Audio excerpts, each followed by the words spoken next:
What if I told you that in 1997, a woman in rural Montana woke up with lunar dust in her bedsheets? What if I told you she had been claiming for months that she was imprisoned on the moon in her dreams, only to mysteriously vanish 3 days after that impossible morning? And what if I told you that NASA has classified documents about this case that they refuse to release, even today? This is the story of Alina Blackwood, a name that was scrubbed from most records.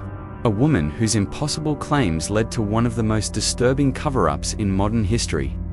By the end of this video, you'll understand why the government wanted this story buried and why the few who remember it wish they could forget. Alina Blackwood was 34 years old when the dreams began. A librarian in the small town of Whitefish, Montana, population 8,000, she lived alone in a cabin inherited from her grandmother. Neighbors described her as quiet but pleasant, the kind of woman who would wave from her garden but rarely engage in long conversations. That changed in March of 1990-7. It started with the sleepwalking. Mrs. Patterson, Alina's elderly neighbor, first noticed her wandering the property at 3 in the morning, barefoot in the snow, staring up at the moon with an intensity that made the old woman's skin crawl. When Mrs. Patterson approached, Alina would speak in what sounded like a different language, repeating phrases that seemed to flow like water but meant nothing to human ears. The local doctor, Dr. Marcus Webb, initially diagnosed parasomnia. Perfectly normal, he assured her. Except Alina's blood tests came back with anomalies that Dr. Webb had never seen in 30 years of practice. Her iron levels were dangerously low, but more disturbing was the presence of unknown mineral compounds that the lab couldn't identify. When pressed, the technician at the lab mentioned that the samples reminded him of meteorite fragments he'd analyzed in college. Alina began keeping a dream journal at Dr. Webb's suggestion. What she wrote defied every rational explanation.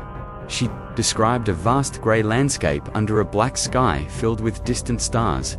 No sun, no warmth, just the cold embrace of vacuum that somehow didn't kill her.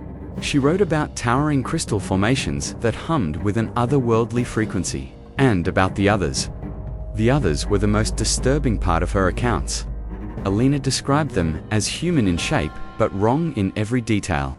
Their skin was translucent, showing dark veins beneath, and their eyes were completely black, reflecting the starlight like polished stones. They moved in perfect synchronization, as if controlled by a single mind. Most unnervingly, they spoke to her without words, flooding her consciousness with emotions and images that left her waking up screaming. But they weren't captors. According to Alina, they were fellow prisoners.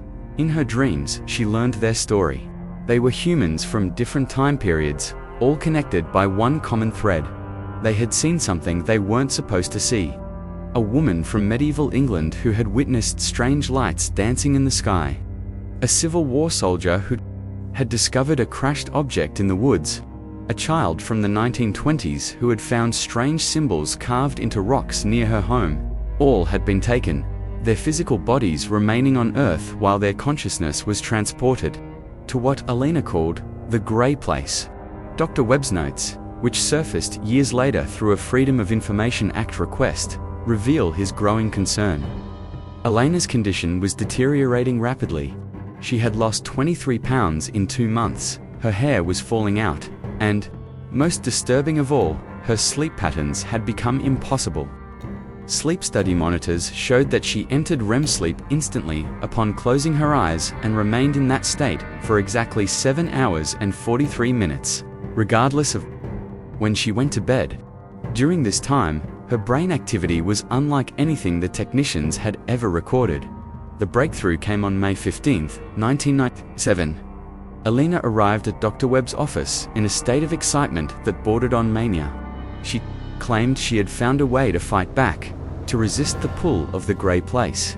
The others had taught her, she said, whispering secrets through the crystal formations that amplified thoughts across the lunar surface.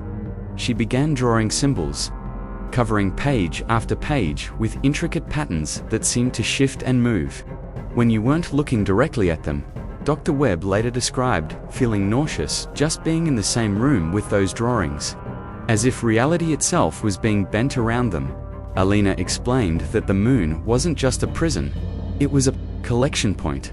The beings that had created the Grey Place were harvesting human consciousness, feeding on the unique energy that comes from dreams, creativity, and free will.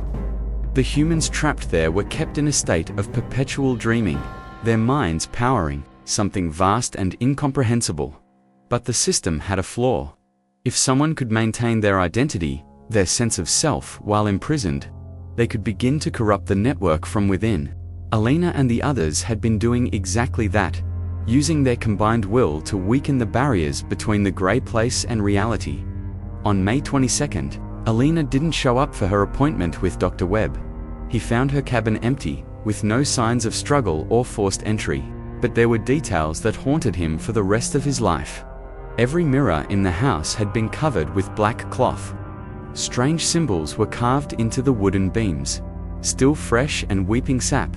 And in Alina's bedroom, scattered across the unmade bed, was a fine layer of dust that glittered like crushed diamonds. Dr. Webb collected samples of the dust and sent them to the state laboratory. The results were impossible. The dust was identical in composition to samples collected during the Apollo missions. Lunar regolith, formed by billions of years of micrometeorite impacts. Impossible to replicate on Earth. That's when the men in black suits arrived. They weren't FBI or CIA, at least not any division that Dr. Webb recognized. They confiscated all of Alina's medical records, her dream journal, the dust samples, and every piece of evidence that she had ever existed. They threatened Dr. Webb with federal prosecution if he ever spoke about the case, and they made similar visits to everyone who had known Alina, but they couldn't erase everything. Mrs. Patterson, Alina's neighbor, had kept a diary for 60 years. Her entries about Alina's strange behavior were left alone, perhaps because the agents didn't consider an elderly woman's observations credible. Local newspaper archives still contained a small notice about Alina's disappearance, filed under missing persons and forgotten by everyone except the most persistent researchers. Most intriguingly, amateur radio operators in the area reported unusual signals in the months following Alina's disappearance, transmissions that seemed to originate from somewhere above the Earth's atmosphere, repeating the same patterns that Alina had drawn in Dr. Webb's office. The signals stopped exactly 3 months after Alina vanished, ending as abruptly as they had begun. In 2003, a hiker in Glacier National Park discovered something that reignited interest in the Alina Blackwood case. Carved into a cliff face, nearly impossible to reach without specialized climbing equipment, were the same symbols that Alina had drawn. But these carvings were old, weathered by decades of wind and rain. They had been there long before Alina was born. Further investigation revealed similar symbols at archaeological sites around the world. Ancient caves in France, Mayan ruins in Guatemala, Aboriginal rock paintings in Australia, all depicting the same intricate patterns, all dating back centuries or millennia. The implication was staggering. Humans had been experiencing connection to the Grey Place for thousands of years. Alina wasn't the first to escape. She was simply the first in modern times to document the experience so thoroughly. But perhaps the most disturbing evidence came to light in 2018, when a former NASA technician leaked classified documents on his deathbed. Among the files was a report titled Anomalous Lunar Observations, documenting strange lights and geometric patterns. Photographed on the moon's surface during various satellite missions, the patterns matched Alina's drawings perfectly. According to the leaked documents, these formations appeared and disappeared according to an unknown schedule, sometimes visible for months, other times gone for years. NASA had been monitoring them since the early 1980s, cataloging their behavior and trying to understand their purpose. The report's conclusion was chilling. The formations showed signs of intelligence, responding to observation but changing position or intensity. They were most active during periods when multiple humans on Earth reported similar dream experiences to Alina's. So what happened to Alina Blackwood? The official answer is that she suffered a psychotic break and disappeared into the Montana wilderness, probably dying from exposure. Her body was never found, her case was quietly closed, and she became just another statistic in the files of missing persons. But the evidence tells a different story. The impossible dust in her bed, the symbols that predate human civilization, the classified NASA documents that confirm something inexplicable happening on the lunar surface, the radio signals that stopped exactly when her case was buried. Alina claimed the moon was her prison, and that she had found a way to escape. The government's desperate attempts to cover up her story suggest she was telling the truth.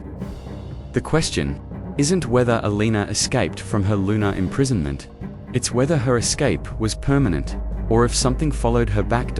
Because if you dig deep enough into the records, if you know where to look and who to ask, you'll find reports of others experiencing the gray place, people from all over the world, all describing the same impossible landscape. The same translucent beings, the same feeling of being trapped in a dream that feels more real than reality. And sometimes, just sometimes, they wake up with lunar dust in their beds. The next time you look up at the moon, remember Alina Blackwood. Remember that sometimes the most impossible stories are the ones that governments work hardest to make us forget. And if you start having dreams of gray landscapes and crystal formations, if you wake up feeling like you've been somewhere else entirely, don't dismiss it as just another nightmare. Because Alina proved that some prisons extend far beyond what we can see, and some escapes leave evidence that can never be explained away, no matter how hard they try to bury the truth. Sweet dreams.